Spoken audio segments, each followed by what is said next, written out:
بڕیار جوتیارێکی نمونەیی دەڤەری ڕاپەڕینە و باغی هەنارەکانی هاتووەتە بەرهەم لا باغەکانی خۆی و براکانی زیاتر لە 30 دۆنم زەوی بە نزیکەیی 7,000 بنە هەناریان بەرهەمی پێگەشتووە و ماوەی 10 ڕۆژیش دەبێت خستویانەتە بازاڕەوە و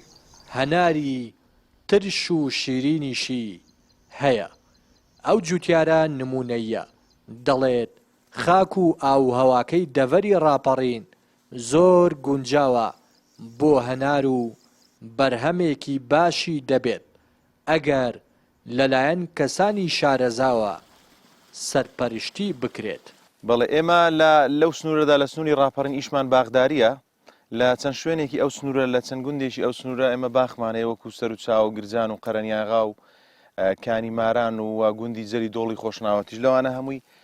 باخمان هەیە. ئەوەی کە جێی باسی بکەم ئەو هەنارەیە کە زوو پێگەیشتووە زۆر زوو پێگەیشتووە ئەو هەنارەیە ئێمە بە دۆنم هەمانە نەوەکو یەکدانە و دوودانە هەر بە دۆنم هەمانە جۆرێکیان ئەو هەنارەیە کە ئێستا پێگەیشتووە ماشەڵڵا دنکێکی زۆر جوانی هەیە و زۆریش ئاودارە ئەگەر سەیری بکەین بۆ ئاوداریەکەی ماشەڵڵا زۆر ئاودارە و زۆر بە جوانیش پێگەیشتووە کە ئێستا هەر هاوینە. لەو سنوورەدا سنوورێکی زۆر باشە بۆ هەناری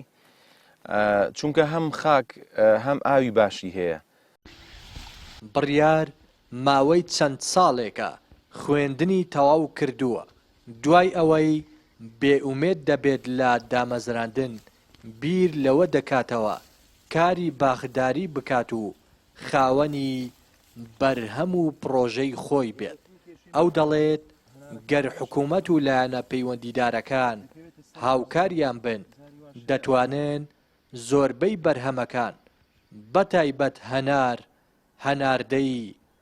دەرەوەش بکەن. ئەمن دوایەوەی کە خوێندم تەواو کرد دەستم بە کاری باغداری کرد چەند ساڵێکە خەریکی باغداریم ئەلحەمدولیلا باخی زۆر باشمان هەیە ئەلحەمدولیلا ئەوە هیچ منەتێکیشمان بە حکومەت نییە و هیچ چاوەڕێی ئەوەش لە حکومەت ناکەین کە ڕۆژێ لە ڕۆژان بێ بڵێ دادمەزرێنین ئەگەر ئێستا حکومەت بێ بۆ خۆی بێتە ماڵە بڵێ دادەمەزرێنین بە موچەیەکی زۆر باشە من بەڕاستی نایکەم چونکە پێم وایە کاری ئازاد زۆر باشترە و زۆر سەرکەوتوترەوە کارێکە دەتوانی وە بەرهێنانی تێدا بکەی خۆتی پێشخەی بەڵام موچە هەر ئەوەیە کە وەری دەگری و یعنی ژیانێکی ڕۆتینیە و دەتبەستێتەوە و لێ ناگەڕێ بە هیچ جۆرێک پێشکەوی. ئەوە بەرهەمی ئێمەیە ماشەڵڵا ئەگەر سەیری بکەیت تەقریبەن ها یەک بست لە یەک بستیدا ماشەڵڵا نزیکەی 10 هەناری پێوەیە ماشەڵڵا هەر هەمووی سوبحانەڵڵا ها سەیریکە هەمووی هەنارە یعنی ئەو لقە لەوانەیە 30 کیلۆی پێوە بێت یەک لق یعنی ئەو بەرهەمە ئەو ئینتاجە جوانە ینی بەڕاستی شایانی ئەوەیە حکومەت کە بیری لێ بکاتەوە ینی کشت و کاڵی هیچی کەمتر نییە لە نەوت دەتوانێت بیکاتە سەرمایەکی سەرەکی بۆ وڵات و گەنجێکی زۆریش بخاتە سەر ئیش. بڕیار جوتیارێکی نمونەی دەڤەری ڕاپەڕینە و دەڵێت زیاتر لە 10 جۆری هەناریان تاقی کردوێتەوە بەڵام تەنیا 4 جۆری سەرکەوتوو بووە و دەتوانن لێرە وەکو باغی ئابووری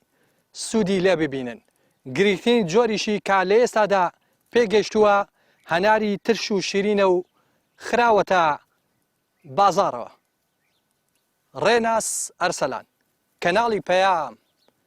دەڤەری ڕاپەڕین.